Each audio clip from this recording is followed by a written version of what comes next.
All right. Hello, everyone. Hello. So hello. We have much to talk about, and as always, I would love to give get the technical update first. So, Rao, are you ready? Yes, I am. Let me share my screen.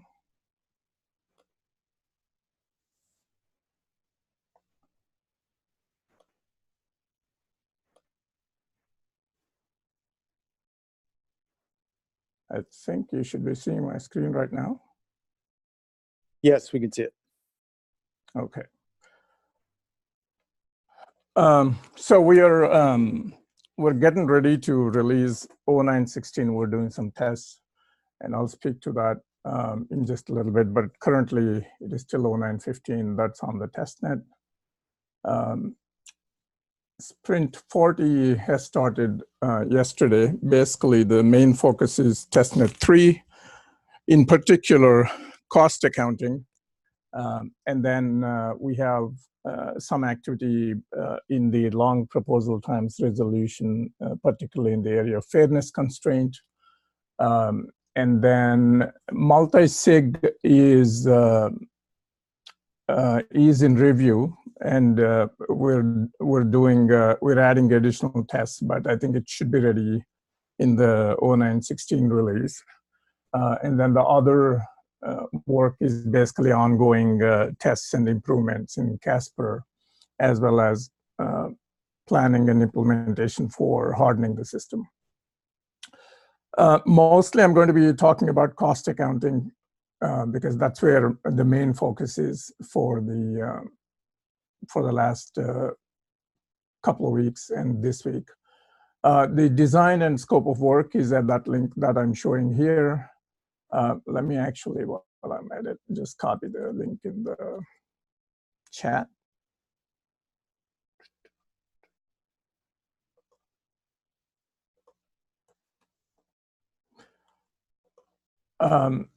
So a lot of these preliminary tasks that are needed for cost accounting, I mentioned last week. Many of those are merged. A couple of them are in review right now.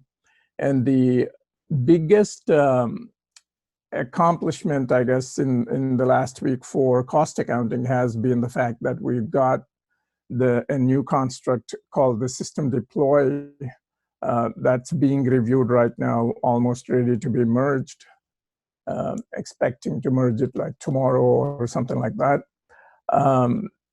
In parallel, what we have done is we have started creating tests for cost accounting, specifically using combinatorial Roland terms, so that we are sure that whatever the kind of contract that is thrown at cost accounting, that we get consistent results.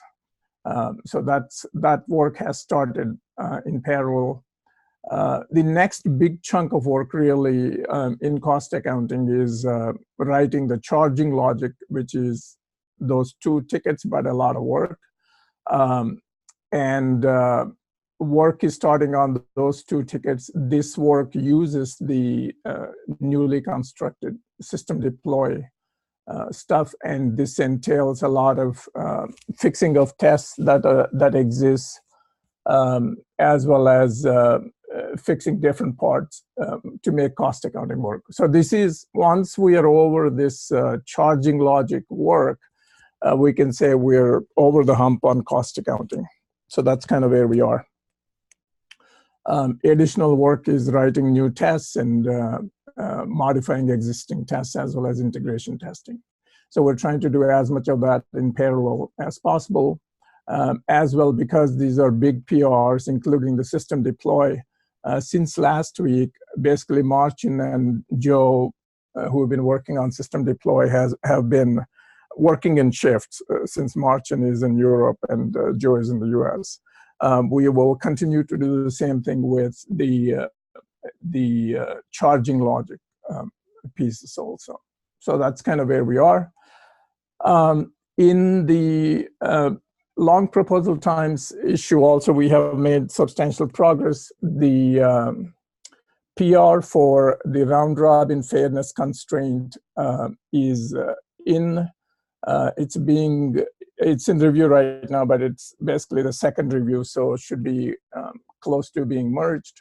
And we're trying to do tests to see how much the performance has improved. And of course, the more we improve performance in this, the longer the tests take. So, but that's kind of where we are right now, to see if there is any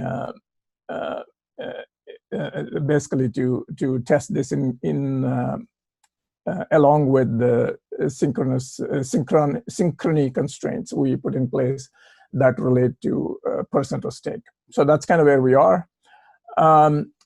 In all these investigations, one of the things we noticed is that we're trying to understand the rabbiting a little bit more, and create block. Basically, there are two pieces, add block and create block are the two components of the proposal times, and add block seems to be consistent across all nodes, whereas create block is where the rabbiting behavior seems to begin.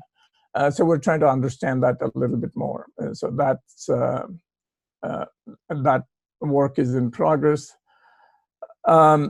Related to it, but quite related to the long proposal times, but also kind of substantial in its own way, is the finalization, block finalization work.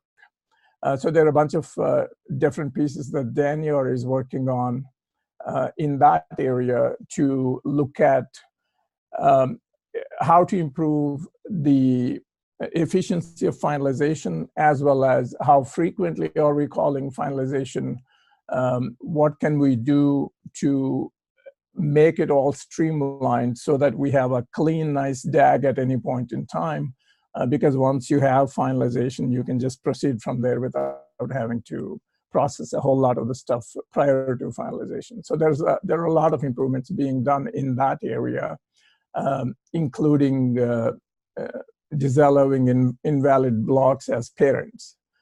So that work is ongoing. So that's kind of the overall status or state of affairs in the long proposal times. RSpace, basically, it's status quo because we deployed the folks into cost accounting. But I left these in here as a reference, especially because I thought folks that are looking at using the Block Explorer, they might benefit from that documentation link. So we'll get back to our space activity once cost accounting is complete. Multisig is the other one that's being released. The ones that they're basically in review at this point in time.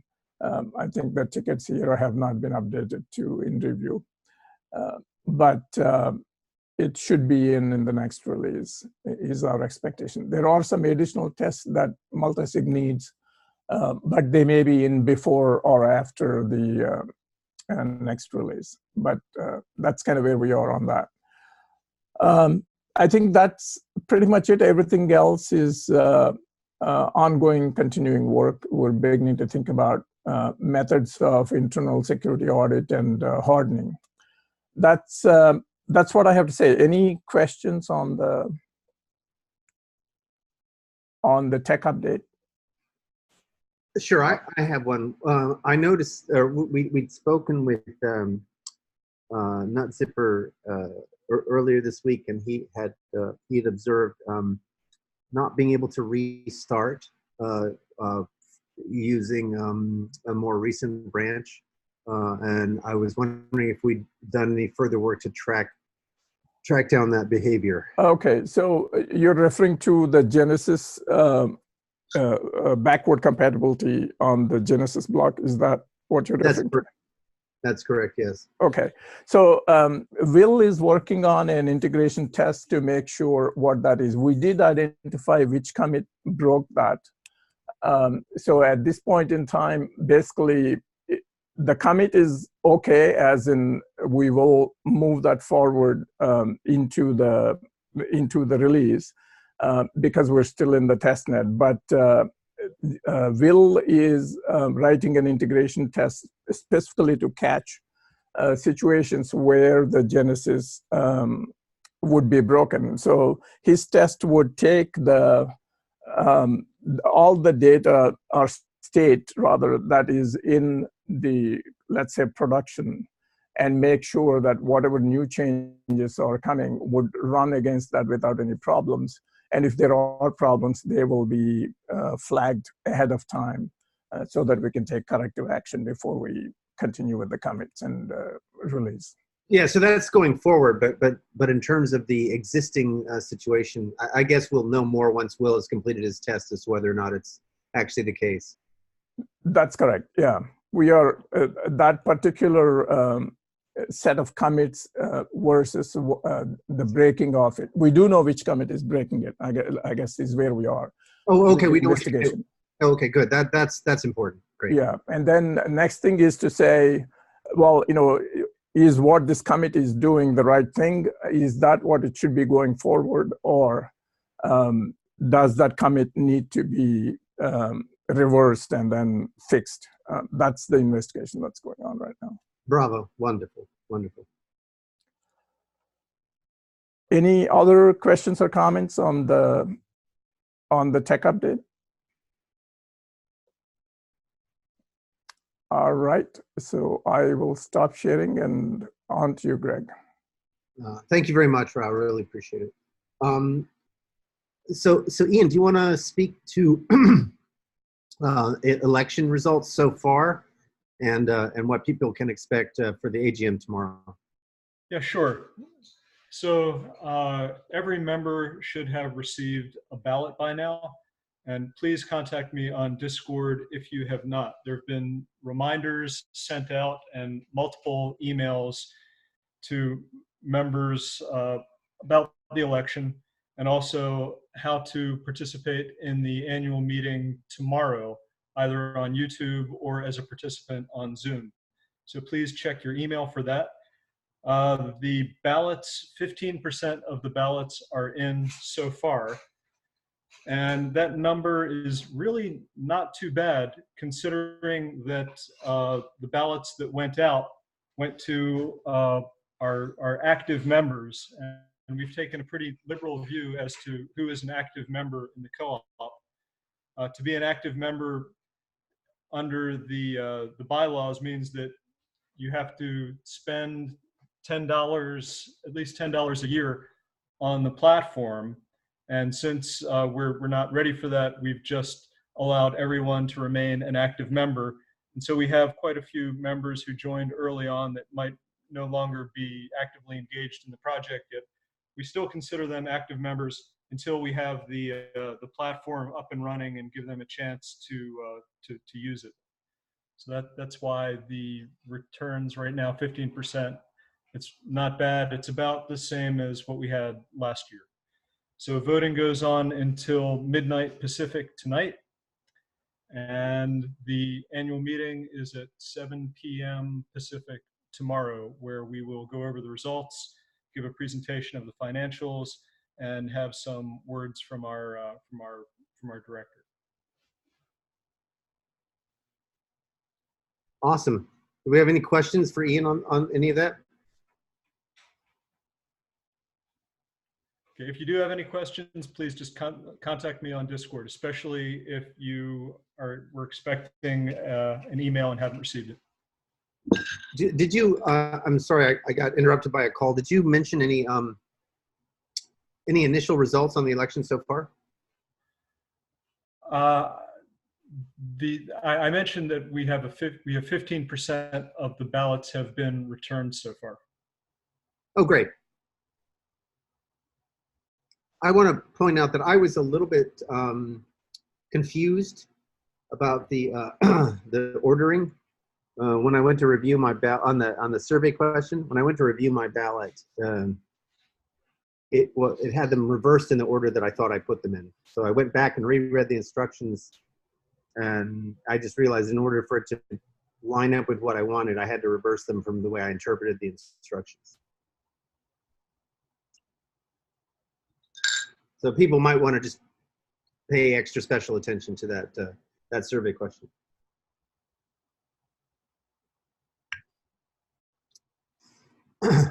All right. So let's see. We are in the process of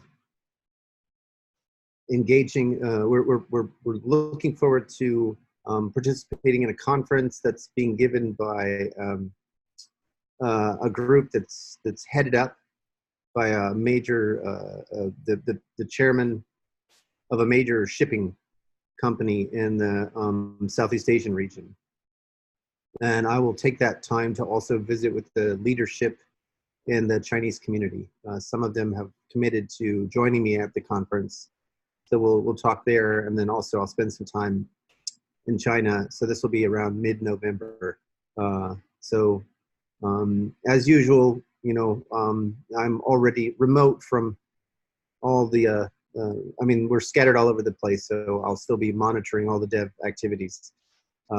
But at the same time, I'll be adding to the schedule some engagement at this conference and with the Chinese community to make sure that we're all on the same page about the launch of Mercury. Let's see. We received a settlement offer from Pythia. I've pushed that over to our lawyers at Miller Nash who are reviewing it. I can speak more to that on Friday. There are some other related issues to that, which I'll speak to more on Friday. We had a session on a special meeting of the board on Monday, and the principal reason for that board meeting was just to make sure that the board had agreement on the ballot, and as you can see, the ballot went out, so we achieved a consensus on that. Let's see, I think that's about it in terms of the business updates I can speak to, not in a closed door session. Any questions on any of that?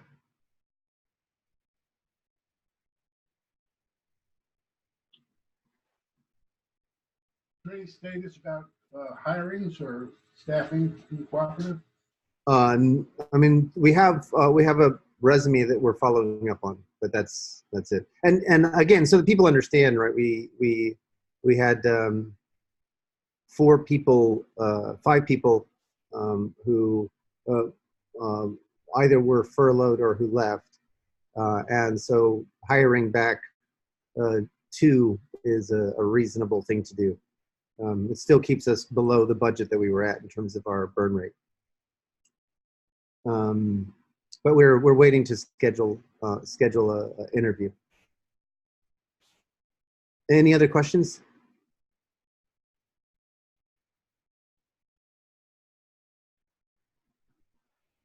I would like to recommend to people this week's RCast, which will be up in a little while after I get some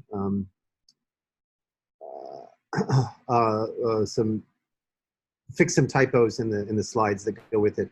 But it's a lot of fun. It talks about the proof theory side of Ladle. Ladle has when you're talking about logics, there's both model theory and proof theory, and we've been making some headway on the proof theory side of Ladle. So it should be interesting for those people who are interested in Ladle. I think it was a really good talk this morning, and the results are quite striking. So I recommend people listen to it, and if they have any questions or comments, hit us up on Discord. So unless there's anything else, I think we can call it there. Going once.